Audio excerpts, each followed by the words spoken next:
Елшілердің мөрі Мұхаммед пайғамбар оған Алланың игілігімен сәлемі болсын.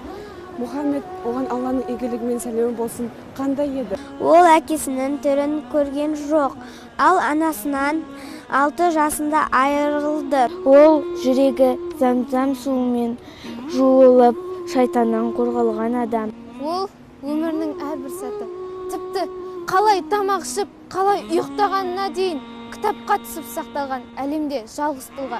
Оған игілігімен сәлемі болсын, жерде асқан және басатын адамдардың ең абзалы. Ол нәресте кезінде үйіне береке сыйлаған сәби болды.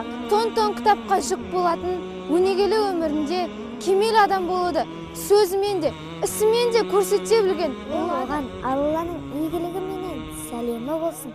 Ең жұмсақ, ең жомарт, ең жанашыр адам еді. Ол кез келген жас баланың көңілін қимай, жетегінде кете беретін. Ол ең адал саудагер, ең жақсы жар болатын.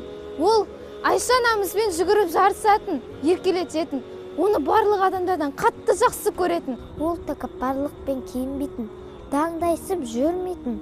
Ол кедейді тамақтандыратын, аурудың халін білмекке асығатын. Ол көйлегінің жыртығын өзі тігіп, өзі жамайтын. Тіпті сахабалар пайғамбар саллаллаху алейкум уәссәлам мені бәрінен артық жақсы көреді деп ойлайтын. Оның әр сөзі Алланың салған уахия. Ол ең үлгілі әке, ол ең жақсы көрші еді. Ол үнемі қастандық жасап, жолына қоқыс төгетін көршісі көрінбей қалған кезде жағдайын сұрап барған. Оның денесінің иісі жұпар иістен аңқып тұратын, артық аңқып тұратын. Ол ең үлгілі отағасы. Ол өмірінде тамақта айыптамаған адам.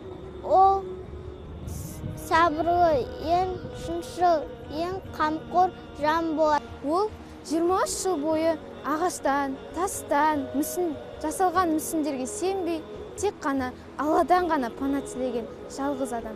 Алтынның басым бөлігін Раббысының алдында намазға тұрды.